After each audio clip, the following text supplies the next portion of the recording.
안녕하십니까. 여의도 24시입니다. 오늘은 문재인 전 대통령에 대해서 얘기를 해보겠습니다. 문재인 전 대통령 국토균형발전선언 20주년 기념 행사라는 곳에 영상으로 축사를 보냈답니다. 그 축사를 통해서 뭐라고 했냐? 지금 현재 윤석열 정부 또는 국민의힘이 추진하는 메가시티 전략 있지 않습니까? 그러니까 서울과 그 인근의 경기도 지자체를 합쳐가지고 서울이라는 공간을 확장하는 그 메가시티에 대해서 대단히 어리석고 위험하다 이렇게 혹평을 했다고 합니다.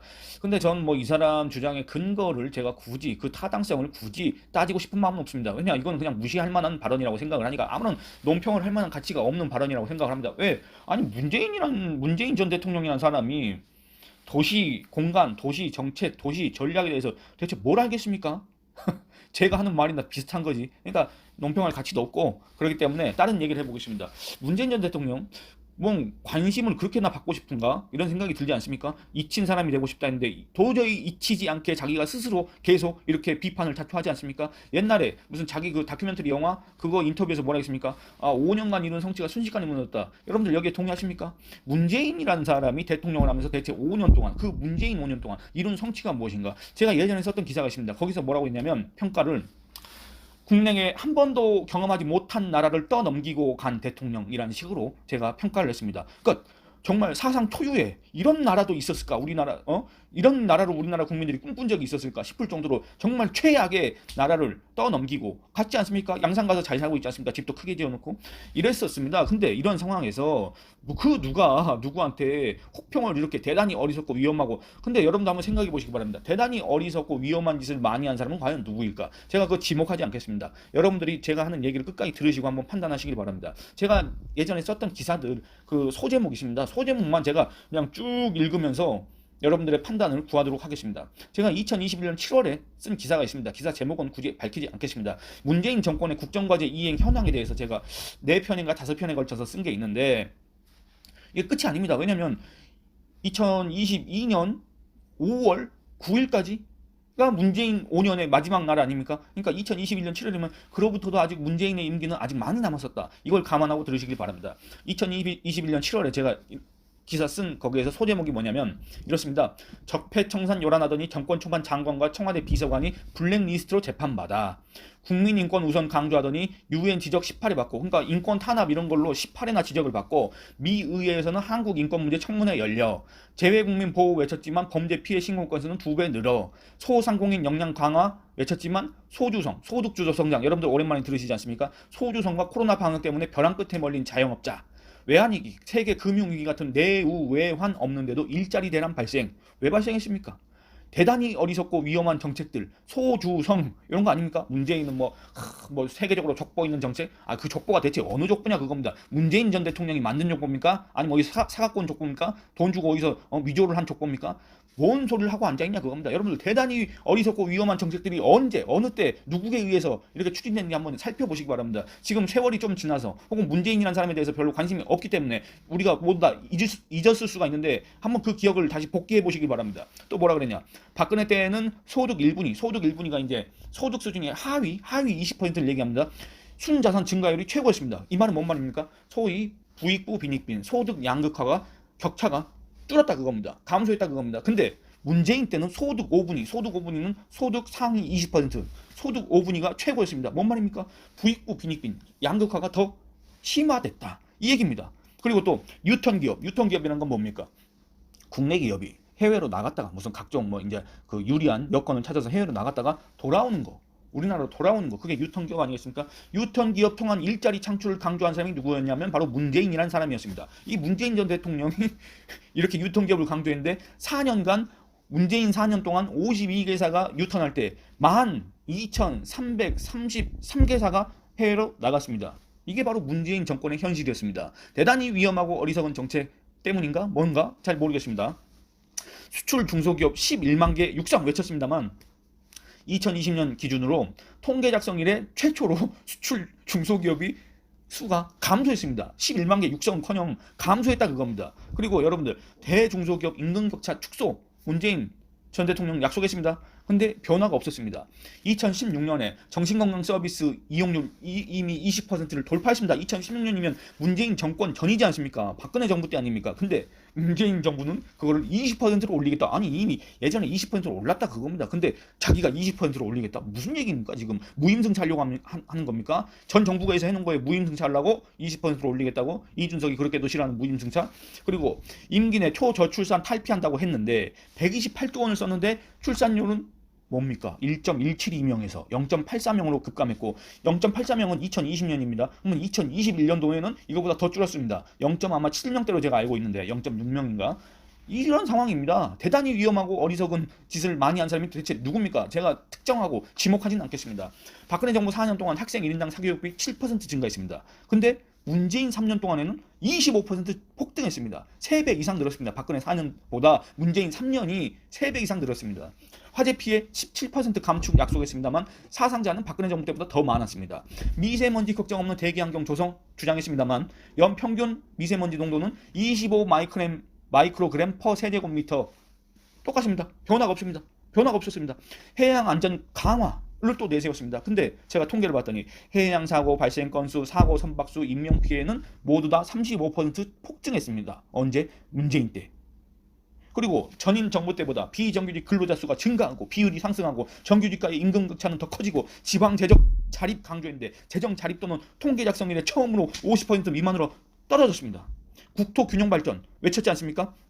여러분들 아까 국토 균형 발전 선언 무슨 20주년 기념 행사에서 지금 집권 세력의 메가시티 전략을 비판했다고 했지 않습니까? 근데 그렇게 국토 균형 발전을 강조했던 그 사람, 자기가 5년 동안 이루 정치가 무너졌다고 한 그 사람이 집권하고 있을 때 어떻게 됐냐? 박근혜 정부 당시보다 지역 총 생산 소득 격차 개선이 안 됐습니다.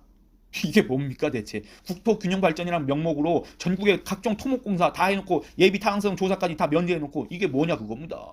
4대강 사업비용 22조 원에 2배 넘는 50조 원 투입한다는 도시재생 유진? 여러분들 그거 들어봤습니까? 지금 어떻게 됐는지 아십니까? 그 돈 어디에 썼는지 아십니까?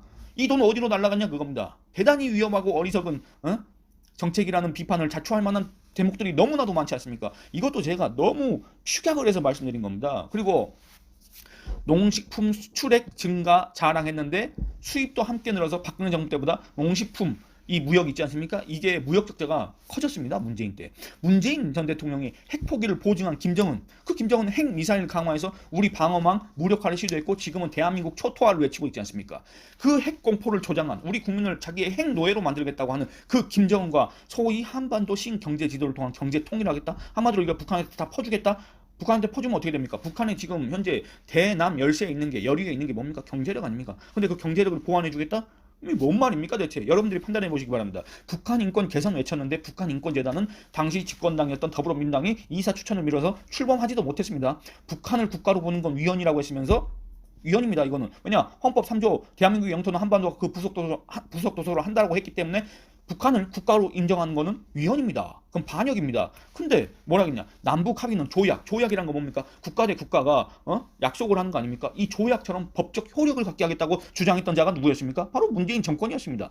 그리고 통일 공감대를 확산시키겠다 이렇게 주장했습니다만 문재인 정부 때 통일 긍정 국민은 급감해서 통계 작성 이래 최저치가 됐고 부정응답, 통일 그런 거 필요 없다. 부정적인 응답은 최고치가 됐습니다. 유럽을 돌면서 대북 제재 완화를 주장했는데 일촉당했고 미국의 조약에 반발까지 자초를 했습니다. 국제인권단체로부터 어떤 얘기를 들었냐? 다행히도 한국인들은 북한에 대한 문재인의 망상을 간파해왔다. 이렇게 평가를 했었습니다. 그리고 굳건한 한미동맹을 말하고서는 중국 공산당 창건 100주년을 진심으로 축하했던 문재인. 여러분들 대체 대단히 위험하고 어리석은 짓을 했던 사람이 누구입니까? 한번 생각해 보시기 바랍니다. 얘기한 김에 하나만 더 얘기하겠습니다. 대단히 어리석고 위험하다. 문재인 정권 5년 동안 그게 우리 국민한테 지금 현재도 가장 큰 위협이 되는 게 뭡니까? 북한의 핵입니다. 김정은이가 갖고 있는 핵입니다. 근데 이 문재인 전 대통령이 자기 집권 기간에 북한의 비핵화에 대해서 우리 국민한테 어떻게 얘기했는지 한번 살펴보시기 바랍니다. 다시 기억해 보시기 바랍니다. 대단히 어리석고 위험한 대단이라는 그 표현 자체는 너무 부족합니다. 앞에 그 대단히를 한 1만 번을 더 곱해야 될 것 같은데 대단히 위험하고 어리석은 그 행동을 해가지고 우리 국민들을 북한 김정은의 핵 노예로 만들어 놓은 그 자가 과연 누구인가? 한번 생각해 보시기 바랍니다. 김정은이가 조선반도 비핵화는 영원히 없을 것이다. 자력갱생하자 이렇게 얘기했는데 여러분들 김정은이의 비핵화는 확고하다. 그 의지는 확고하다고 우리 국민들과 전 세계에 떠들고 다니는 사람이 누굽니까? 김정은이는 문재인 정권 기간이 적화 통일을 할 수 있는 절호의 기회였다. 통일 과업을 실현하라고 북한의 소위 제외 공간에다 지령을 내렸습니다. 간첩들한테 지령을 내렸습니다. 근데 그 사이 무슨 한반도 평화의 봄이 오고 있다고 외쳤던 사람이 누굽니까? 미국의 안보보좌관, 백악관 안보보좌관 볼턴 이 사람이 문재인이 자기들한테 얘기하기를 김정은이가 1년 내에 비핵화를 약속했다고 하더라 이렇게 전했는데 여러분들 이 내용 문재인 청와대가 인정한 거 보셨습니까? 문재인 청와대는 모른다고 했습니다.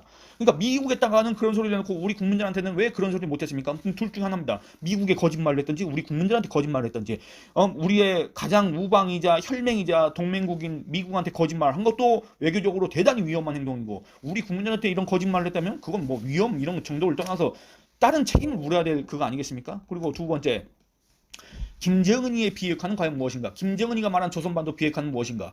계속 물어봤습니다. 근데 문재인 이거 대답 피했습니다. 그러다 결국엔 마지 못해서 국제사회가 얘기하는 CVID나 김정은이가 얘기하는 비핵화나 차이가 없다 이렇게 주장했습니다. 여러분들 CVID가 뭡니까? 완전하고 검증 가능하고 되돌릴 수 없는 비가역적인 비핵화를 CVID라고 하고 이걸 우리 국민과 전 세계 국가가 북한에 요구하고 있는 건데 여러분들 북한은 비핵화가 없다고 분명히 얘기했습니다. 근데 문재인은 이렇게 얘기했다 그겁니다. 문재인 전 대통령 또 뭐 얘기했습니까? 영변만 폐기하면 영변 그 원자로만 폐기하면 돌이킬 수 없는 비핵화로 접어든 것이다 이렇게 주장했는데 이건 너무나도 비현실적인 주장. 북한의 핵 제조 시설이 영변만 있는 것도 아니고 상징적인 시설일 뿐이고 거기서 시작했을 뿐 이미 각처에 비밀 시설을 다 만들어 놨는데 그것만 없으면 비핵화고 비핵화기 때문에 대북 제재 풀어야 되고 대북 제재 풀고 미국과 수교해서 결국에는 미국의 인정을 받고 미국이 유사시 우리한테 도움을 못 주도록 그렇게 하려고 했던 겁니까? 어쨌든 여러모로 비현실적인 주장, 말도 안 되는 주장이다 그겁니다.